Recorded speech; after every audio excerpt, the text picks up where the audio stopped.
सवैया जोत जीते इन्हीं के प्रसाद सुदान करे अक अवगटार इन्हीं के प्रसाद इन्हीं की कृपा पुण्य धाम भरे इन्हीं के प्रसाद सो विद्यालय इन्हीं की कृपा सब संत मरे नहीं की कृपा के सजे हम हैं नहीं पोसो गरीब करोड़ मरे Waheguru Ji Ka Khalsa, Waheguru Ji Ki Fateh, and welcome to another episode of the Sikh Renaissance. A very happy 2025 to our listeners. And today, joining us, we have Guramit Singh from the UK of the EDL. How are you, Guramit? Waheguru Ka Khalsa, Waheguru Ji Ki Fateh. Yes, I'm very well, thank you. It's a very cold morning in Nottingham, England, but it's good to be in contact with you guys. So thanks for having me on your show. I feel very honoured to be invited. Thank you very much. The honor and gratitude is ours. So, to start from the onset, we have an organization which the media portrays as being opposed to people of the non white color, that is the EDL. In your experience, how true is that? Okay, so one thing we have to clear up, there is no English Defence League. We disbanded the English Defence League back in 2011, 2012 time. We started it back in 2008. There is no EDL now. Recently, Keir Starmer, the Prime Minister of Great Britain, has been using the EDL as an scapegoat and using the English Defence League as a propaganda term to basically hide his own failures and to legitimise his own stoking of the fires of the riots in this whole country. Now, when it came to the English Defence League, which was started back in 2008, I was obviously one of the leaders of the English Defence League alongside Tommy Robinson, who is currently incarcerated for showing a factual video, and also another colleague called Kevin Carroll, with some other colleagues as well. We used to run the English Defence League on a national basis together. We were also involved with other organisations, defence leagues across the world. And it had nothing to do with colour. The English Defence League took a stance against militant Muslims and Islam that was having a negative impact on our communities throughout the country. It was nothing to do with colour. On our memorandum, our manifesto that we created for our first website, it says all colours, all creeds, all religions combined. Doesn't matter if you're born and bred here from the Jamaican heritage or you just arrived yesterday on a flight from Poland. Everybody is welcome if you share our concerns. The English Defence League grew in so much strength because it had them values and it wasn't racist. I mean, we had far-right individuals at our events across the country and we removed them, sometimes even physically, which Tommy Robinson was arrested for once by the police. And if we had to do that, we would do that to get rid of these individuals. So when it comes to race or anything like that, it wasn't about that. Our problem was against an idea and the impact of the members of that idea were having on our communities. Okay, so when we talk about the impact that's being had now, there is obviously a question that many people will ask, maybe people to detract you, or people who are genuinely curious, which is that certain individuals, let's say individuals from all walks of life, particularly civilians, had to band together and create these institutions and organizations to start, confronting militant Islam or the fanatical strain down there that was permeating society, especially the grooming gang cases and all that going on. What was the government doing at the time? Why wasn't there any political will to actually stop this from growing out of hand? Why did normal people have to get involved? Well, if the government were doing something in the first place, there wouldn't have been of any point of an organisation such as the English Defence League. We were a symptom to a problem. We arose because the government was not taking control and handling the problems that it had in its community due to what is now been proven for reasons such as community cohesion. I mean, as you've seen when it comes to the grooming scandal of this country, and I talk about the second grooming scandal, we'll get to the first one in a second. When you look at the tens and tens and tens, hundreds of thousands of young white girls that have been groomed in basically every single city in this country, and it's been happening for decades, and government, social services, local councils and local police turn their back on it, all for the sake of community cohesion. Now, if they would have dealt with these matters in the first place, you wouldn't have an organisation like the English Defence League out on the streets demonstrating. If the government would have arrested organisations such as Islam for UK and Al Muhajirin that were out on the streets and calling for the death of normal people and the execution of soldiers. If they would have handled them in the first place and thrown them in jail, you wouldn't have had an organisation like English Defence League. So this is the problem. We are a result of the lack of help and basically the lack of involvement that the government should have been doing. Because they didn't do their job, they basically had to turn to the people of this great country. And we're an island race, and we've been defending this country for a long time. And even though I am a Sikh man, I'm still a British-born Sikh man. You know what I mean? So it's still within me, and the morals and the heritage and the culture of this country mean a hell of a lot to me. And that's why I had to stand back in the day, and I still do stand now. I mean, it's only recently I've actually got back involved. I've got a great life. I've got an excellent business that takes care of me and my family handsomely by letting properties in the northeast of England. I've recently got involved and started a Predator Hunter series, but before that, I was attending the marches again with Tommy, just being by his side, not really getting involved in anything. But I've had to throw myself back into activism again because of the lack of actions of our government, and it's only getting worse under Keir Starmer, the paedophile's prime minister, who we've had in power right now. So yeah, because of the lack of action from governments in constabulary, that's why you had the EDL, and that's why it rose and it became so prominent, because it gave a voice to so many people out there that were sympathetic and empathetic to our concerns as well, who were witnessing the violent atrocities happening to their men and daughters in their own communities, and the police failing to do anything about it at all. So that's why we grew so quickly to such prevalence. So, what do you say, just to clarify this matter before we move into the gist of the issue? Was this an issue that the left was brushing under the carpet, the right, or were they equally guilty of just brushing it under the carpet? I mean, Well, surely you have personally, different political parties during election times promising a lot yeah. of I, things. So, I, no I one. I mean, when it comes to the grooming scandal, when it comes to the English girls, I mean, before the English girls, there was a grooming scandal when it came to the Sikh girls, and you had such incredible organisations like Sher Punjab that went out and did what they had to do within the communities to stop that from happening, and it did actually work. But obviously, English Defence League, we've always took a non-violent stance. We've always been a grassroots social movement. So the way we get our voices by voice across in them days was by hitting the streets and demonstrating legally, which is in our God-given unwritten constitution that we can do. Now, the left to me has always been quite sympathetic to these sort of crimes, because you always kind of notice it's either communists or Islamists that a majority of the individuals committing these sort of heinous crimes of rape and paedophilia in this country. So the left never got involved and never spoke out about it because they didn't want to be branded as racist like a lot of people are. The police would not get involved, and the government wouldn't get involved because they didn't want to be branded as racist. I mean, they think their reputation of being called a racist or not is more important than a young girl or a young boy being raped by a grown-ass man. So that's basically what happened. And because we heard about these atrocities that were happening from the early 90s, and they were just coming to heart, just coming to the limelight. There was the English Defence League demonstrations that pushed it over the water, and then basically got it in most newspapers across the country, and then the press started running with it. And then once the issue did blow up to so much prominence, then the government had to get involved, and that's when you saw arrests happening. That's when you saw members of grooming scandals all over this country going to years for decades and decades and decades, and they're still being arrested now. We just had another one in Huddersfield come down about a month ago, and that was from about 15 years ago. They're getting arrested on a monthly basis from crimes they committed decades ago. And it was English fencing was 100% one of the reasons why it forced the government into action. So it shows that what we did actually want to go out to achieve, we did actually achieve. We wanted Anjem Chowdhury and his team of croonies to be arrested and thrown in prison. They eventually were.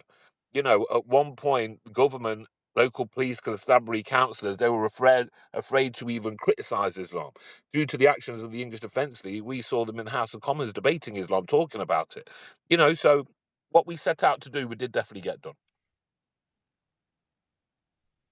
Right. So, when you had the conservatives in power, what was their reaction to all this? Did they have any sympathy for the victims? Did you find that they were more Not supportive re- of what you not were doing, not or were not they not equally really. When disappointed? the English fencing first came about, I think it was Labour Party that was in power at the time. I'm not too sure who the political party were at the time of when these grooming scandals were happening in the early 90s and late 80s.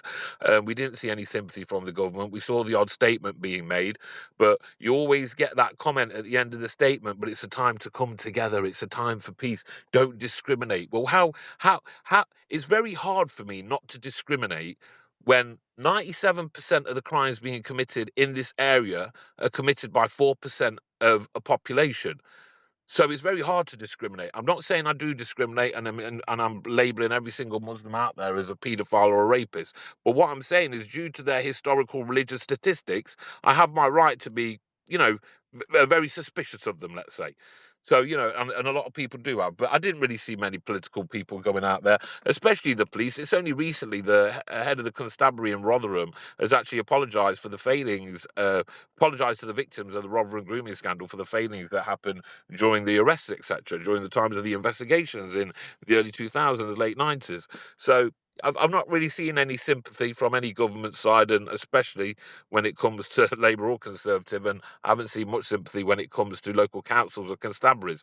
We did see the odd individual from, some whistleblowers from some social work within the councils come out and speak out about it, but even they were vilified and silenced, etc., by local government because they didn't want to, they keep banging on about this whole community cohesion thing. I mean, it's like they treat the assailants as the victims. Let's protect the assailants and not actually, be vocal about protecting the victims. That's how it's come across to me.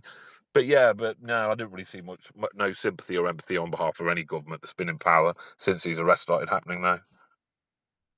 So you do mention statistics bearing out the fact that, factually speaking, that Muslim men are most likely to be involved in these crimes. Now, Yeah, I remember reading. I just sorry, Amajit, sorry to interrupt you. I just remembered I got my statistics quite wrong there. It's 84% of the crimes when it comes to grooming in this country are committed by Pakistan Muslim men. 84%. They represent right now about 5.5% of the population. In prison, they represent about 40%. But when it comes to these sort of crimes of grooming individuals via drugs, alcohol, etc., what we've seen all over the world, it's 84%. Sorry about that. I just thought I better get that legitimate figure in there. Oh, no, that's all good, and thank you very much for that. So, based on these statistics, would you like? Is there anyone in the Pakistani Muslim community actually stepping up and saying, "Well, look, our people have a problem. There is obviously a certain issue down here. What is happening? What are we doing No. about this?" Or is it just all being brushed under the carpet? Now, I remember reading a book called Easy Meat a few years ago, and they were saying families, Pakistani Muslims in the media, in any legal field, basically in the police, they will be quite involved in covering this up. So, on the ground, though, is there any sentiment in the community that, hey, there is something obviously wrong here? We're being vilified or we're being accused of something. Let's do something about it. Is there any such compulsion among them to confront this, or is it all just let's brush it under the carpet, racist white men, etc., etc.? We're the victims. Zero at all. There's been no empathy from them. There's been no sympathy. There's been no empathy, no sympathy from them. There's been no compulsion to try to go out and deal with these sadistic matters within their own communities. There's been zero at all. Nobody. All we hear from the communities is it's not our fault. It's not all Muslims. You know what I mean? And then they start to change the subject. You know what I mean? Maybe these girls were enticed, this, that, and the other. Now, me and you both come from a community, all right? I hate using the word Asian. I don't like it when people call me Asian because I class myself as a British-born Sikh. My people come from Punjab, and that's it. I don't even like it when people say that I'm from India. But me and you, we come from a certain background, a certain geography within this planet, where within our communities that, let's say, Amajit, for a complete example, let's say if there was a large group of people in UK committing these heinous acts such as these Pakistani grooming gangs did in their day, and they still do to this day. If that was happening, how rumours spread within our community. There's gossips, rumours. It's applied to our community. You know what I mean? It happens all the time. If I blow my nose right now, there'll be someone in the Gurdwara halfway across the country that will ring my mother and say Guramit's blown his nose. Could you agree with me on that? Yep, definitely, Yeah, definitely. 100%. So these crimes. So when these leaders of these of Islamic madrasas or the sheikhs from the mosque or whatever come out and they say we don't know about it, it's despicable. I actually think that they've been complicit because they've been silent about it. If people within your own community are committing crimes of rape and paedophilia to children for decades in your mosque, and I'm not talking about one hidden individual, I'm talking about groups of 5, 6, 10, 15, 20 or more, you telling me you don't know about it? They all know about it. And their silence makes them complicit to the crime themselves. So they're just as fucking guilty in my eyes. I'm sorry to swear. Now, That's been happening. That's happened at every single occasion. Now you've had Muslims come out of mosques and everything and say, "Yeah, we condemn these acts. We condemn these acts." Well, I'm damn certain, and I put my money on it, that you knew when these acts were being committed, and you know what was happening, and you didn't speak out about it. So in my eyes, I personally feel that you don't condemn them, you condone them. Now, another reason why I think that the Muslim community do not get quite involved when it comes to these matters of grooming gangs, and they don't like to speak out about it, is because of their history. Because when we look at the history of the Prophet Muhammad, he committed such heinous acts as well. So, and every Muslim is supposed to live under the example of the Prophet. So if they do actually condemn these acts of what these sick, nasty, perverted, paedophilic individuals were committing in this country, they're actually committing. They're actually going against the acts that their prophet committed as well. So I personally think they don't speak out about it too much, because when they do, it's contradicting the life of their prophet Muhammad. So that's another reason why they don't speak out. But no, they don't speak out. They don't show no empathy, sympathy, or support. I've heard nothing at all. You Google it, you'll find nothing. You may see the odd person that's come out, stand outside a mosque just to get a little bit of camera time in front of the local reporter, and then talk about not in our name and this, that, and the other. It's all BS in my eyes. They've been silent about it for decades, so they're complicit. They should be thrown in jail themselves. Right. So now, obviously, unfortunately, in our community, we have a certain section of Sikhs who are, say, 50 years and over, who have forgotten that in 1947, Sikhs were obviously kicked out of, Punjab, which was, that part of Punjab was renamed as Pakistan. Sikhs killed Yeah, their own sisters and daughters rather than, let them become Islamic sex yeah, slaves, and I've that seen the genocide videos. that happened here. Yep. Now, this section of people will be promoting what they call bhaichara, or brotherhood, and that really means that anyone who has a valid criticism of particularly Islam, they will be hounded. Basically, the whole cancel culture, sort of what we see in America, or what we used to see in America before Trump came along, that would be inflicted on that individual. You, as a Sikh who's actually participating in calling out these Islamic organizations, how many Sikhs themselves have actually turned against you? The question is if I'm interested at all if they've turned against me or not. I don't really pay any attention to if anybody's on my side or against me. To be honest with you, I'm just too busy. I'm not really interested if they've turned against me or haven't, or if they support me. I just carry on with my own activism. Now, in the past, of the days of the English Defence League, we had a Sikh organisation in the country called Sikhs Against EDL that actually sent out letters to every single Gurdwara in this country, letters of lies calling me a Nazi, a skinhead, far right, all three, which are complete lies. And you sending these letters to Gandhis and committee members of Gurdwaras all over the country, asking them to support them to have me excommunicated from the Sikh religion. Now, obviously, this was just a threat to try and silence me. I knew that. You can't have me excommunicated from the Sikh religion for speaking out against crimes that an ideology such as Islam is committing, because our people, when it even comes to our to the holy gurus, they spoke out about these crimes as well, and they're very famous for it. It was our people that brought down the Mughal Muslim Empire. So I'm not saying that I'm on their platform in any single way at all, but I'm using my freedom of speech to basically bring to the people hard facts, hard truth of what's happening in their communities. Now, we had some individuals that actually spoke with people at the Agartha and put it past them, and they even basically turned around and said that will never actually happen. So that was one instance that happened back in the day. It was just a threat to try and silence me. I know the sort of games that they were playing. In recent days, people may support me, they may not support me. I'm not really interested. I know what I'm doing is right. My activism means a lot to me. I mean, I've only just recently started becoming active again because, as you've probably seen, the Kira's Justice documentary, a girl from my own community, she was groomed and raped by a member of our community who wasn't a Muslim. He was actually Hindu. He called himself Singh himself, but he wasn't Sikh. He was Hindu. I think Tamil. And that's one thing that's thrown me back in the activism a lot, because these crimes have been happening all over our country, and I don't discriminate when it comes to acts of rapes and paedophilia. If anybody needs my help, I will help them.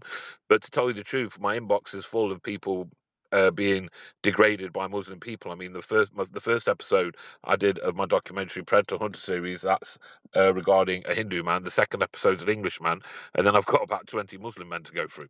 So yeah, it even shows you there the kind of statistics that we're working with. You know what I mean? And because these crimes are still being committed in these communities, I'm going to be active. I'm going to keep speaking out. And I'm not really interested if people from my community support me or don't support me, because I know what I'm doing is damn right. Yep, obviously, and it's good to see that you have that self confidence. Now, here comes another interesting question, that is that when we see the government's laxity towards the Pakistani Muslim gangs in question, like the grooming gangs in question, now they basically realize one day that, hey, no one's going to do anything about us. We have free reign over here. Do you think that incentivized, that gave free reign to other predators from other communities as well, that we can get away with whatever the hell we want to do? Well, the thing is, I don't believe that, because in this country, we've proven it. It's been proven over and over time. We have a two-tier system. We have a two-tier justice system, a two-tier policing system. We have a two-tier system. So if a man from, let's say, the Sikh community or the Christian community or the Jamaican community committed these heinous crimes, he'd be arrested and thrown in prison. From what we've seen, the factual evidence and statistics, police, government, social workers' own reports, when Muslims commit this crime, they're not thrown in prison. They're actually let off with a hand slap. Evidence goes missing. They're not arrested. So that's what we've seen when it comes to that sort of matter. So what we've seen is from the Muslim community, these crimes being committed over and over again because they know that they're able to get away with it. And that's why you have such a large number out there, using this kind of two-tier justice system for their advantage to go out there and commit heinous crimes against young girls. So that is one thing that we have seen. But when it comes to members of the other community, you will be thrown in prison, as you should be, for committing these crimes. So, when it comes to this two-tier system you described, there might be many people who might say, well, hey, wait a second, like that's your facts, but our facts say something different. So, how would you actually counter that? How would you actually answer them? But it's very easy because I live and breathe it. I'm born and bred, 42 years old, England, United Kingdom. You know what I mean? I'm born and bred in Nottingham. I live and breathe it. I see it on a daily basis. People in England who live here see it on a daily basis. You see it everywhere. And we've seen that from government's own statistics, police reports, whistleblowers, social reports, how Muslim men are able to get away with crimes. I mean, we saw. I'm going to get. I mean, the grooming scandal is one example of this two-tier policing and two-tier justice system. We've seen it when we come to demonstrations. When you have Black Lives Matter demonstrate on the streets of London, Sadiq Khan, puts his fist up in solidarity with them. When you had anti-vaxxers demonstrate, he sent the people out with batons to arrest them and throw them in prison. You've seen the two-tier justice system even when it comes to my brother Tommy Robinson, who's sat in a prison right now. People are allowed to go out on the streets and speak obscenities, death to Israel, kill Jews, kill everybody, Islam for UK, etc. Nothing happens to him. Tommy goes out and plays a factual documentary and he gets thrown in prison. There's a two-tier justice system in this country and we live and breathe it. The evidence is there. We see it on a daily basis. Tommy is in prison right now for a civil crime. A crime, and no one in this country has gone to prison for a crime similar to his, especially for such a long period. It's usually just brushed under the carpet with a community service order and a fine. He's the first journalist to go to prison for actually being a citizen journalist, which is absolutely ridiculous. We live and breathe the two-tier system. So if people say it doesn't exist, or if police, I mean, we had this one example on TV because this whole concept of two-tier policing, two-tier justice, the terminology of it, the two-tier terminology, the hashtag two-tier became very viral because Tommy Robinson kept bringing it to the front line at his events. So it really started getting a lot of ground. You know what I mean? Everyone was talking about it. Politicians, there is a two-tier system. Everyone's admitting that it's there, and that's a hashtag that Tommy's actually needs to be very proud of that because he's the one that got it out there. We actually saw the head of West Midlands Police turn around on TV, on live national TV, saying, Assalamu alaikum, ikum assalam, Mubarak, whatever, talking in Islam, talking in Pakistani Urdu language, and then turning around and saying, we don't have a two-tier system, we police without fear or favour. So why the hell is a white British superintendent of West Midlands Police doing a welcome message to the whole country in Urdu, a Muslim language, and then turning around and saying we don't have a two-tier system? It's ridiculous. It's pathetic. So we do have it because we live and breathe it on a daily basis. Right. So when it comes to the whole grooming issue, now there is another important question that needs to be asked over here is there is grooming that is happening within the country, but have some of these victims actually been trafficked outside the country?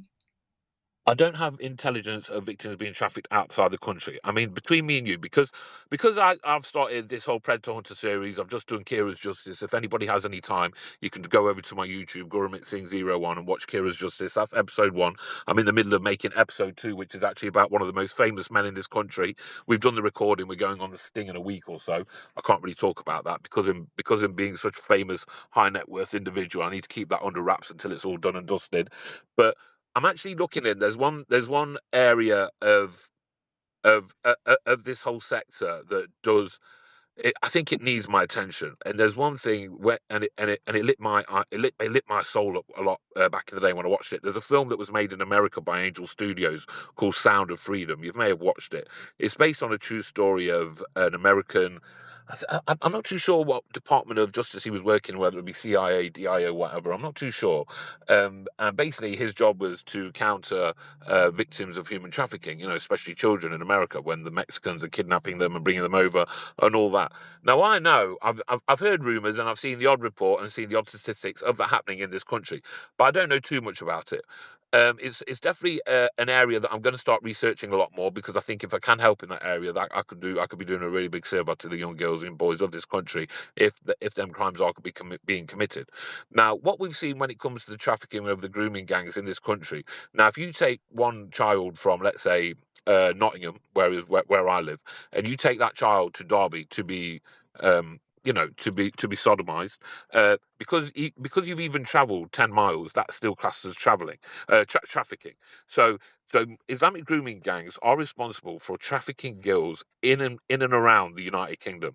It's proven in their court papers, in the files, that they were taking girls from their communities and then taking them to the next community where they've got uncles and cousins and stuff, and then selling them for sex there as well. So the trafficking thing is definitely real within the country. Now, when it comes to outside of the country, that's something I'm unsure about, but I am actually in the middle of doing some research about that.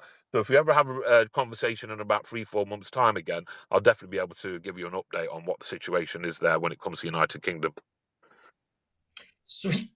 Yep, sweet. So, when it comes to the groomers themselves, these individuals, these Muslim individuals, do they come from a particular tribe in Pakistan, a particular region, or is it a Pakistan wide problem based on the statistics? Based on the statistics, 84% of the grooming of the perpetrators of the grooming scandals in this country are Pakistani Muslim men. Now, I'm not too sure of their backgrounds, etc. I'm not too well versed on it, such as I am with the Sikh background. But it comes to Pakistani Muslim men, so that's what it comes at. I don't know. I don't know if they have kind of. I mean, I know our religion doesn't believe in the caste system, but it is there. It's kind of hard to ignore it. But I don't know if they have a system like that in place for their religion. You'll probably be able to tell me more about that. But what we do know is when it comes to these crimes, it is 84% Pakistani Muslim men committing these crimes. And here's the thing: like I said, I don't discriminate when it comes to crime of rape and paedophilia. My first episode on my Predator Hunter series, I went after a Hindu man. Second episode, I'm going after an Englishman. Unfortunately, the next episodes are going to be full of Muslims, because that's just how the stats have built up of me getting around to people. You know what I mean? It's not my fault that your community is committing more crimes than other communities in this area. That's your problem, not my problem. But definitely, Predator Hunter series will be dealing with these issues. Right. So, when it comes to the whole victim aspect of this, how many boys, how many males are there compared to females? Do they usually go after females, or are there It's males females. as It's well it's that they go females. after? It's females. I haven't seen any evidence for boys. I mean, we have examples of Muslims purposely going out and sodomizing young boys, such as the Bachabazi boys of Afghanistan, because I think the theory behind that is because there is no rules within the Quran of paying little boys for sex. You can't pay little girls for sex, but you can pay little boys for sex, and that's kind of their loophole to basically take advantage of young boys in Afghanistan. I haven't seen any evidence of boys in this country, so from what I've seen, from what I know, it is all just women. It is all, well, not women, it's girls, underage girls, children, babies. That's what it is. All right. So, would you say that there is actually a religious or a social sanction for this? Because, I mean, when we look at it from a perspective that this is a spontaneous, even if it's a pre-planned, it's still some sort of a spontaneous crime. You would be thinking, okay, there might be one gang, two gang, three gang, or a few individuals involved. The fact this has become almost like a whole society actually indulging in this crime over Yeah. so many decades, and the planning is so sophisticated, so complex, yet so Yep. subtle and so strategic at the same time. Is this some sort of do they perceive it? Do the guilty, the perpetrators, perceive this as some sort of a war they're waging, or how would they be seeing this? It's not perpetrated about that. And like I said before, you've had the odd imam or leader of some sort of Islamic community society, whatever, step out on the streets and basically say, this isn't in our religion, this is not what we practice. Well, that's a lie, because we know at the times of the Prophet, he did practice and he was involved in such of these hideous crimes. You know what I mean? They're actually living that they're supposed to live their life as close to the Prophet as possible, and going out and raping children is one similarity they can have with him. Now, they don't. There was a grooming gang in Derby, and the court case was in Nottingham. And I attended the court case in Nottingham. And the boy in the grooming gang, I think he spoke most honest about it I've ever come across any of these perpetrators speak. He turned around and he says, "I did it because my religion allows me to do it." And he was right. His religion does allow him to have sex with anybody, with any girl, as long as she is 12 months old. He's right. The Prophet was 54 years old when he married his second wife, Aisha, who she was 6.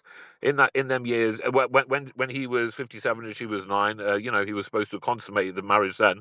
But in between her ages of 6 and 9, he committed an act of thighing, which I personally do believe was sex. You know what I mean? But he made it out to be something else.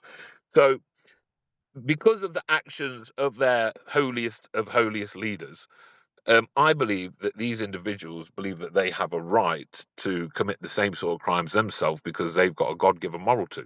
That's what I believe. That's what I kind of know. You know what I mean? This is a subject that you won't find local councillors and local government and police officers speaking about, because they just refuse to put that correlation together. They refuse to use their religion as the evidence tool of why so many of these young Pakistani Muslim men are going out and grooming little girls. But I think if they did delve into that question a little bit more and start actually addressing it honestly, just like I have, they may actually get to some sort of point where they'll be able to even solve the problem in the future, instead of just arresting them, throwing them in jail, and next minute there's another one popping up. But you're not seeing no empathy or sympathy from these men committing these crimes. You never will do. And even if they do show any signs of sympathy and empathy, I don't believe you can take them seriously when it comes to these men, because you're dealing with some of the most manipulative men in this country, you know what I mean, in the world. But if you're committing these sort of crimes, you have to be some sort of hidden, behind closed doors, seedy, hiding behind trees sort of individual. So I don't believe anything that comes out of the mouth you can take seriously. So let's say there is the past when this began, then there was the recent past where this actually came to light. When we turn to today, how many Sikh kills and non-Sikh kills? Let's say, how many more victims can we expect there to be in the future? Is this still ongoing? Is there a certain It's still facet it's in still place? it's still ongoing. I mean, obviously, when it comes to these crimes, when people are arrested and the police have a court case going on, they're not going to let anybody know. But you don't find out about it until these people are sentenced. So it's happening. Look, there's no ending of it. There's no ending. It's not ending. I mean, they're still arresting people from the 90s and throwing them in prison.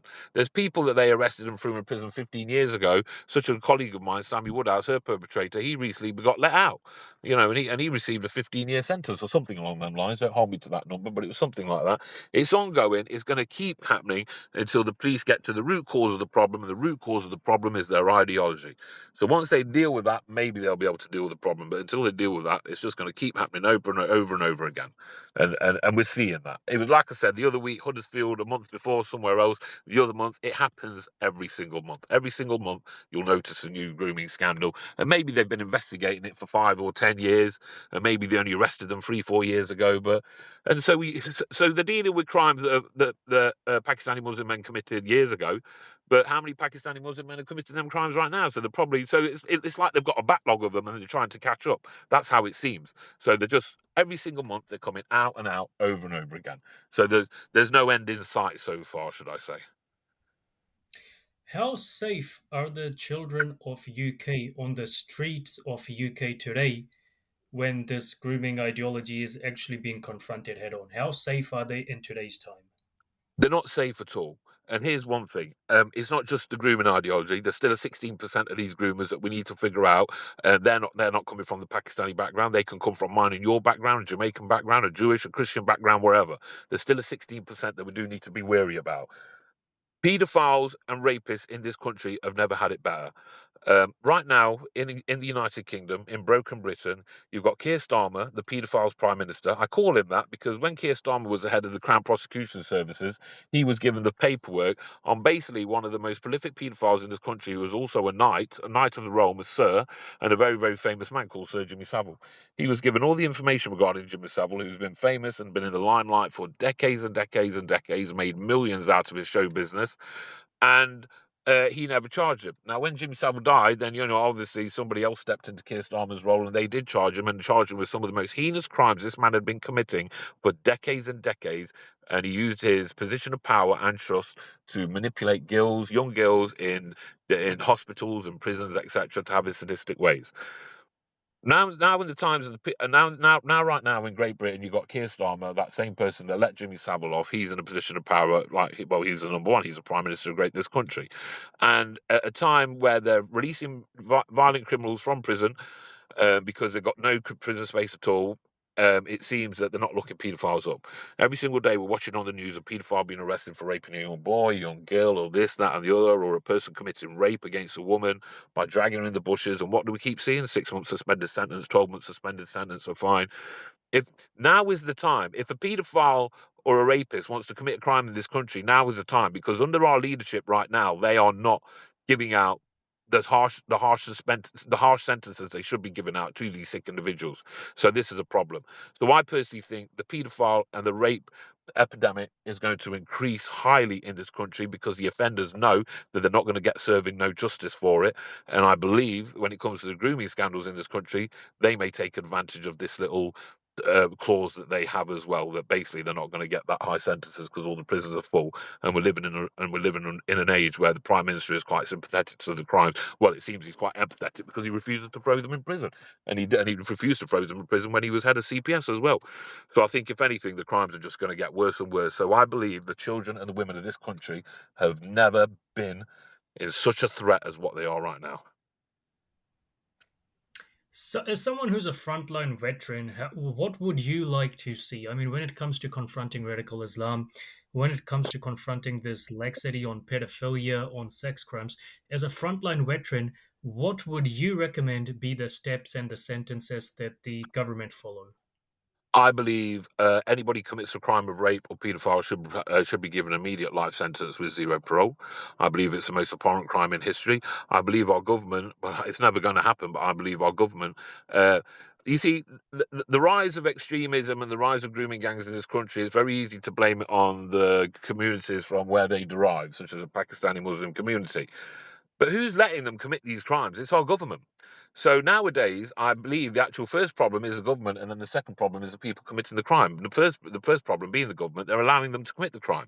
So I believe we need a leadership that's willing to speak about these matters quite openly and frankly, and without fear or favour, not have any two-tier system within them, and somebody who's actually going to do what their job is, and that's basically to protect and serve the people of this country.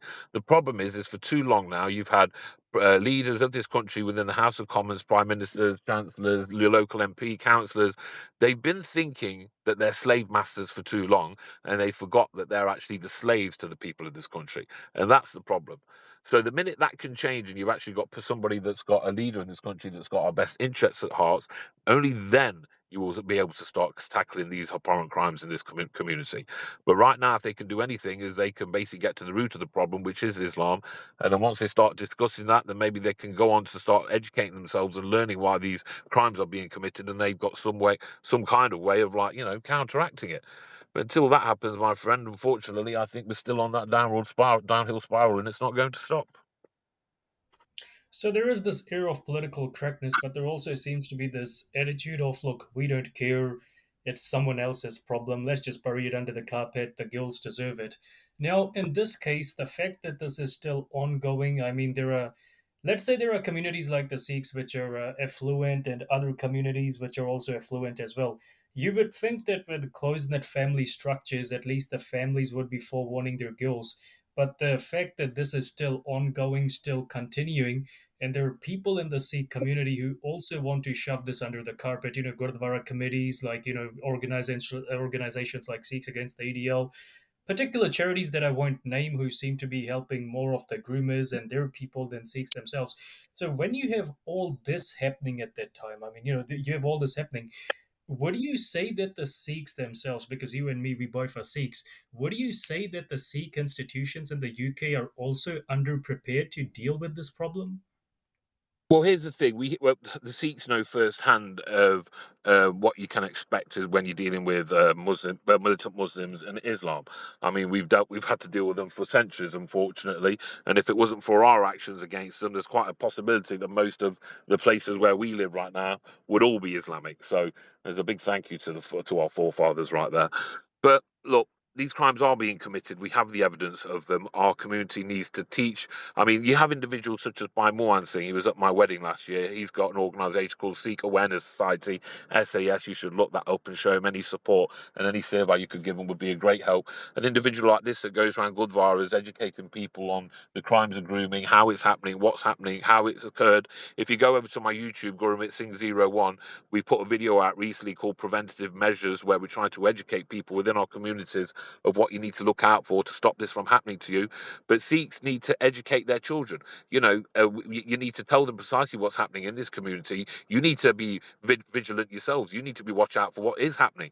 Because here's what I said at my last at my last event when we live streamed Kira's Justice. I spoke to all the men in the room. I said, these crimes are happening in our communities on a daily basis, and you're living in a time where the police and the constabulary, the police and the government are not doing enough to help you. So you have to be shields for your own community.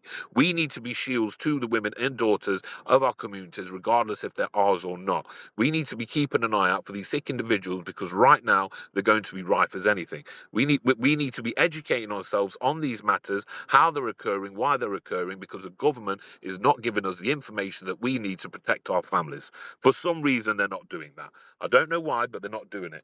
So this is something where we need to take full reign of, and we've got no excuse not to do it. As long as we keep our families together, men and women and children, our nuclear families together, there's no reason why we can't bring that extra level of protection within our own community. And so there's no reason why we can't do that. So I think all of us have a responsibility to take that on board very seriously.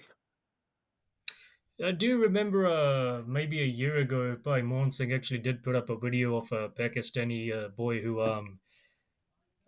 asked a Sikh friend to convert or something, and then when the boy refused, his brother came to school with a metal bar and bashed the crap out of the kid. He had like Yeah, eye fracture. yeah, I did see that. Yeah, I did see that. Yep, and unfortunately, underneath we had a whole bunch of Sikh boomers saying that this was a RSS conspiracy from India, that the Bhaichara, the brotherhood, would be broken. We have a common enemy in the RSS, and you see that sort of rubbish, and you're like, well, maybe this age group does need to be kicked out from the Gurdwaras because, I mean, unfortunately speaking, if these predators are so rife outside in the community, what is stopping them from coming into Gurdwaras where we don't have enough vigilance because we believe that, hey, divine That's providence is going to protect us.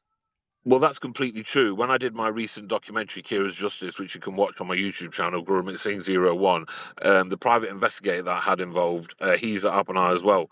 He's actually ex-police, counter-surveillance specialist. He worked on grooming gang scandals back in the day. So I had somebody who sung from my same hymn sheet, and that's why I brought him in to do my private investigative work. He told me when it comes to acts of grooming, the majority of it happens within your own community.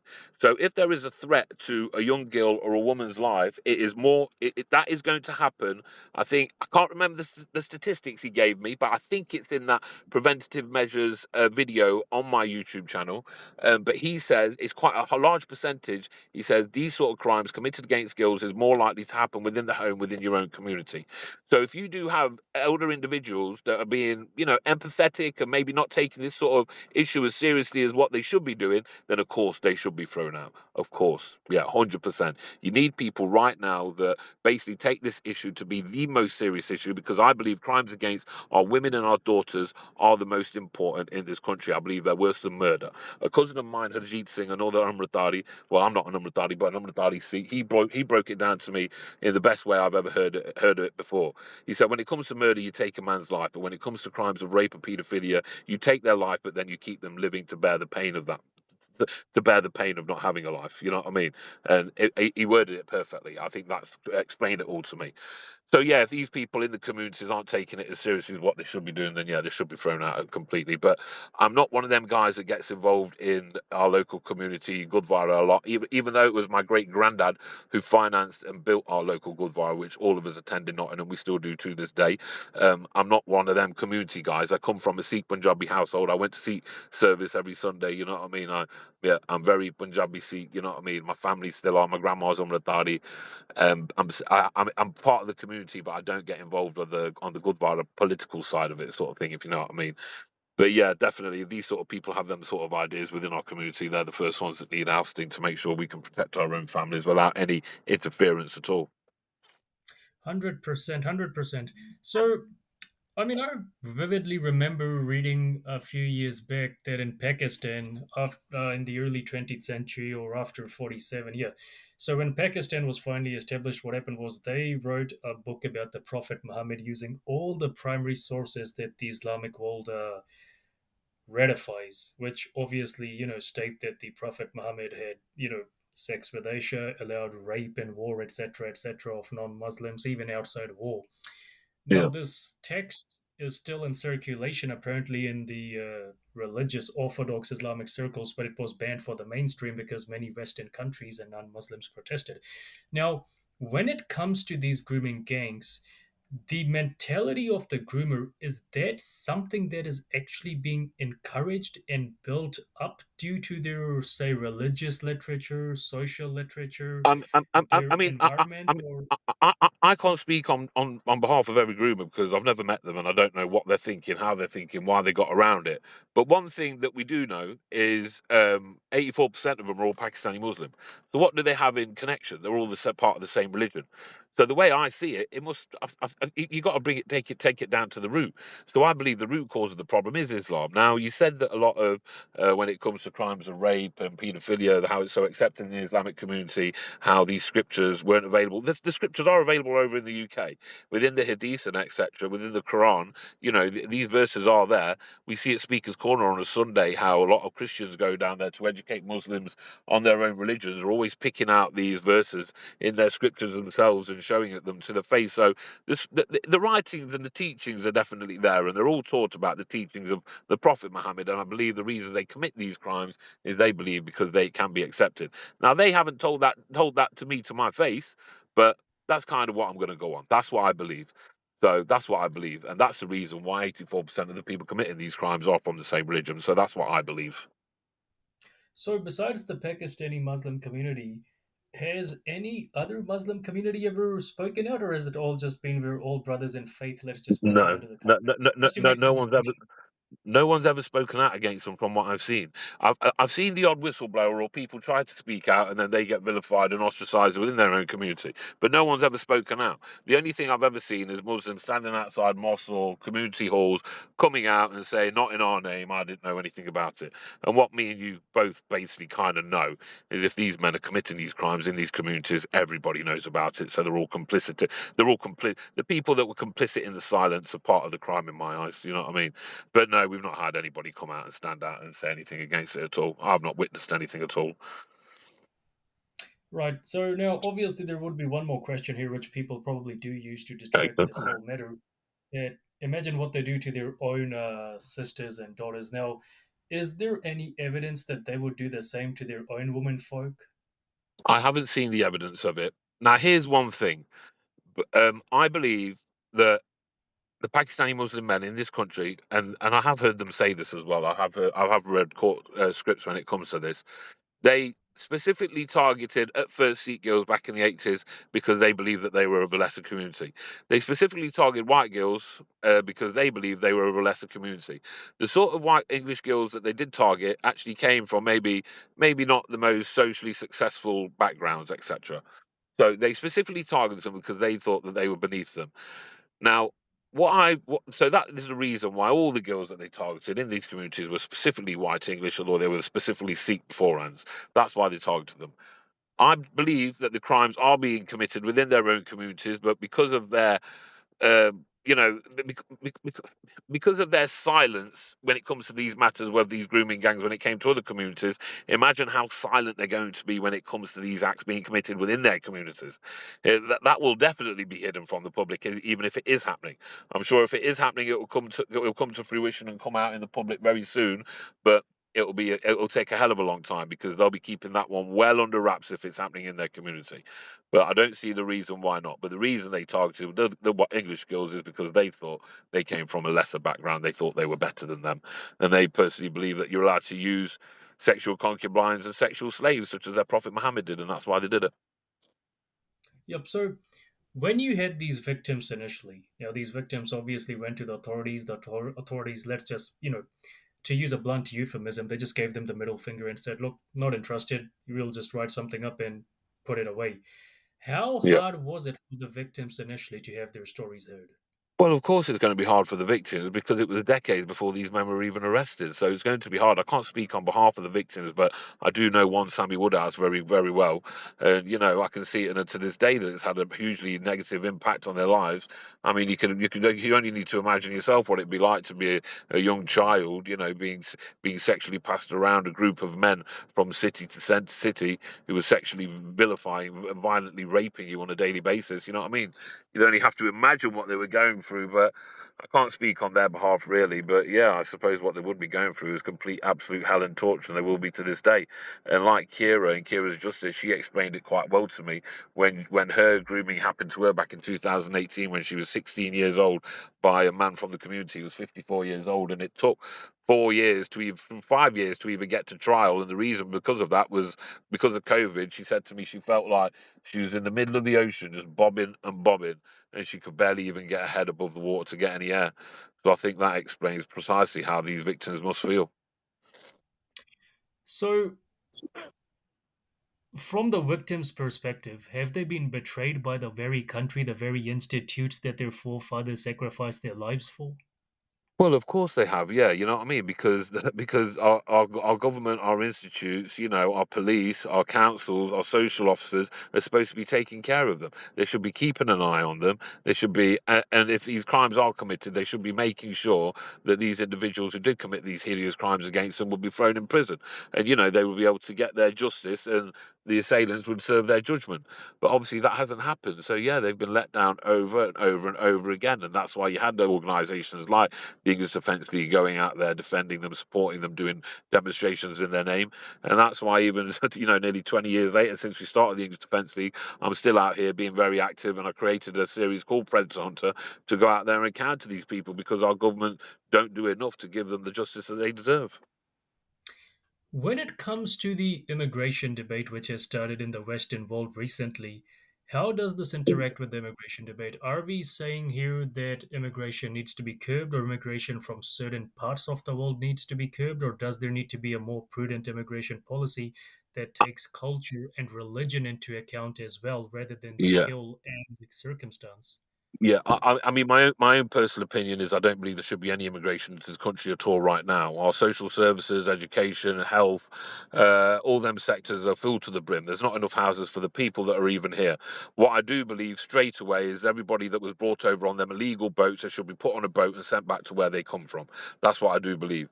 I believe if there's going to be any sort of immigration, once they get a hold of the problem right now in the future, they should have it, but they shouldn't have it from any Islamic state. I don't believe any Muslim needs to be coming here because I don't believe these people they will ever be patriotic to the country. I believe they're hostile towards the country and its people. So I don't believe they should ever do that. And maybe in the future have some sort of system, a point system or something where they bring in the best of the best and not the worst of the worst.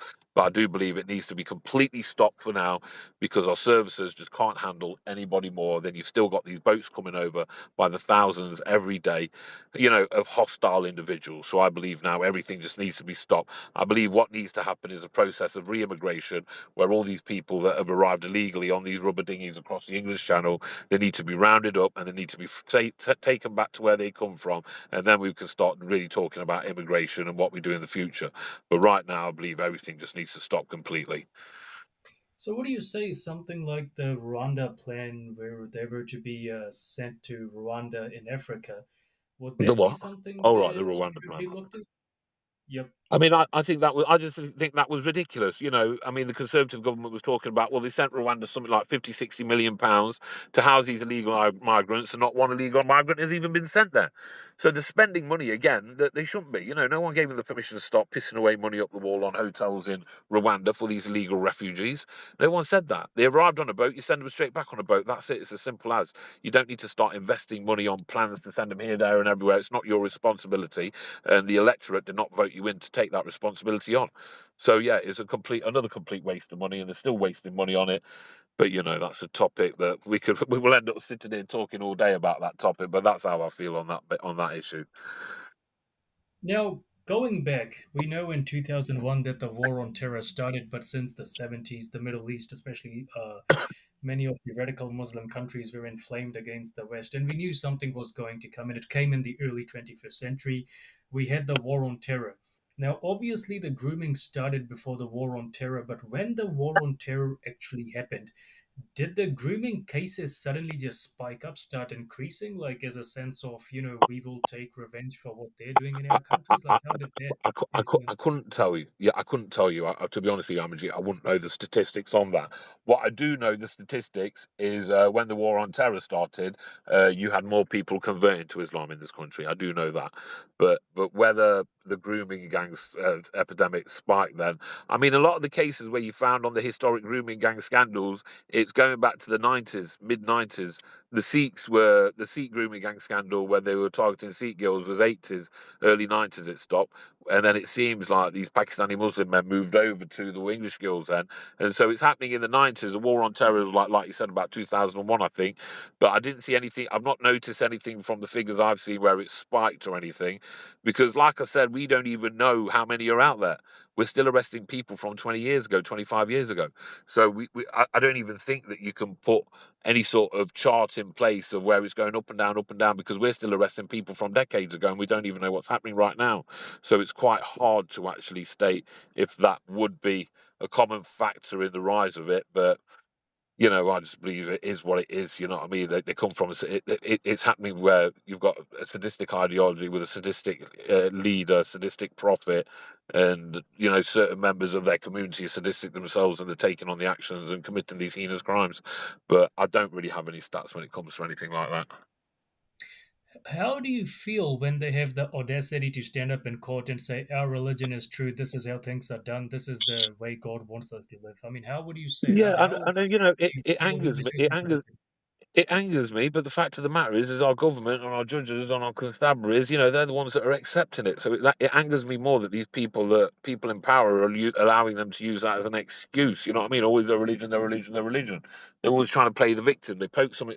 It's like they keep poking the Rottweiler in the face with a stick, and then the next minute the Rottweiler bites them, and then they play the victim card. You know, we've seen that with the Palestinians in Israel at the moment. They go over there, commit heinous crimes. Israel retaliates, and all of a sudden they're the victim.